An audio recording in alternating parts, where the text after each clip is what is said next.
Yes, you heard that right. Tiffany A. Henyard may no longer be the mayor of Dalton. Reports are flooding in that she's also been stripped of her title as supervisor of Thornton Township. That means the flashy super mayor nickname she once gifted herself, the one she paraded around like a superhero cape, might finally be retired. But let's be honest. Whether she holds office or not, Tiffany will always be remembered as super mayor. Not for achievements, not for progress, but for the circus of scandals, corruption, and chaos she dragged across two governments. That reputation is locked in forever. And right now, she's staring down what could be the most serious reckoning of her career. This isn't about brushing off criticism anymore.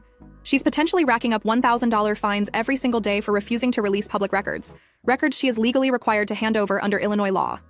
On top of that, she's been summoned to court. Not on Zoom, not by email. She has to physically show up. The date is set, the first Friday of June, and if she skips, well then we're not just talking civil penalties. We're talking contempt of court. We're talking jail.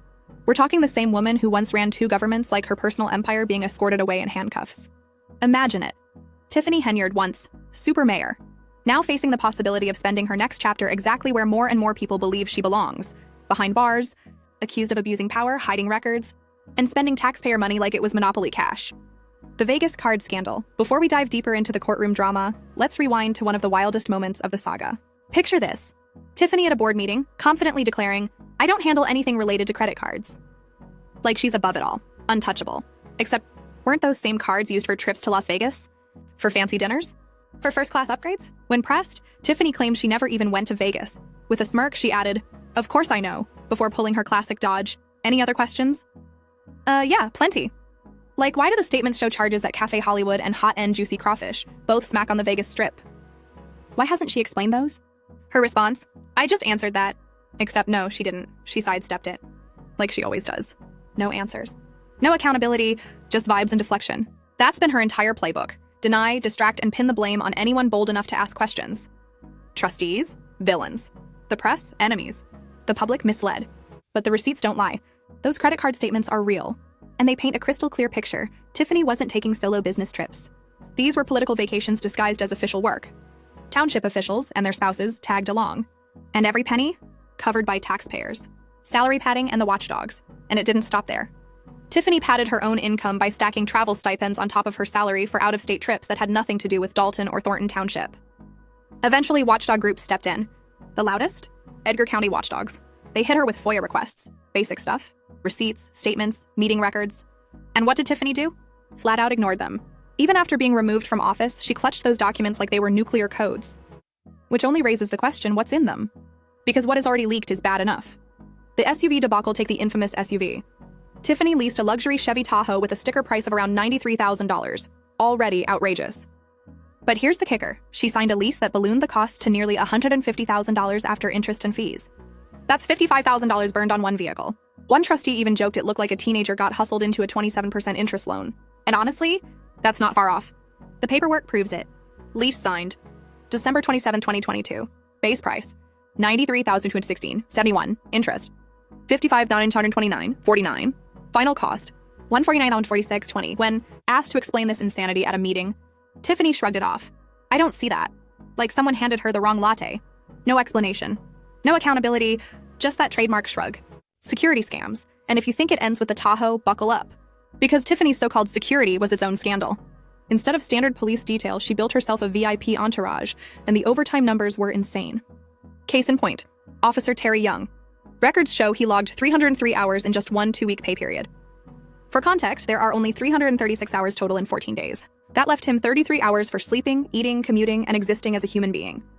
Unless this man was working 21-hour shifts in his dreams, the math is broken. Yet somehow that schedule got approved. His paycheck? Over $13,000 in 2 weeks. That's more than some people earn in an entire quarter. Also, Tiffany could strut around with a celebrity-style entourage, paid for once again by taxpayers. The classic Henyard playbook. So how does Tiffany respond when scandals pile up? The same way she always has, deflection. She points fingers at trustees. She says journalists are twisting her words. She cries racism, sexism, politics, haters, like whatever excuse fits the day. Every crisis magically becomes somebody else's fault. But we're way past PR spin now. This isn't about image anymore. It's about the law. The Cook County judge on her case has had enough. No more excuses. No more hiding behind Zoom. Tiffany must physically appear in court to explain why she continues to withhold public records. And if she doesn't? Contempt of court. Which means cuffs. Which means a cell. That's right. The same supermayor who once strutted through city halls could be escorted straight into lockup. The investigations pile up, and don't think this is just courtroom theater. The feds are circling. The FBI is reportedly digging into misuse of public funds and retaliation against political rivals. The Illinois Attorney General's office is also in the mix. Even though she's been stripped of her offices, the chaos she left behind is now everyone else's problem. Take Mayor Jason House, her replacement in Dalton. He's already knee-deep in lawsuits, including one tied to the historic home of Dalton icon Pop Leo, another disaster courtesy of Tiffany's financial mismanagement. The favorite excuse. And let's not forget Tiffany's favorite excuse. I'm just the face of Dalton. I don't control everything. That line doesn't work anymore. Not with investigators. Not with judges. Not with taxpayers. Not when every paper trail, credit card charges, contracts, payroll records leads directly back to her desk.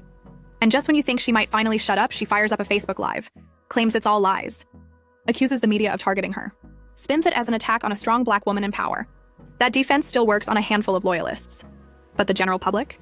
They're done. They want proof. They want answers. They want accountability.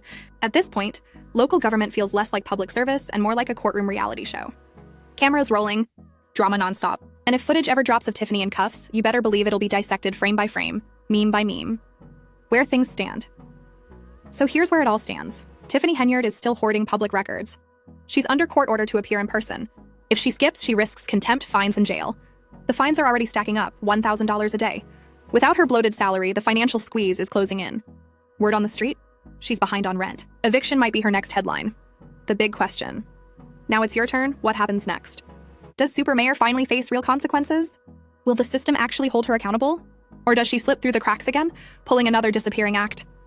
Or is this whole saga just smoke and mirrors, another season of political theater with no real payoff? Drop your thoughts in the comments. Smash that like button if you're here for the truth. Subscribe for updates, follow on socials, and check the links if you want to support the work. Because here's the bottom line. The money's gone, the judge is waiting, and Tiffany Henyard's time is officially running out.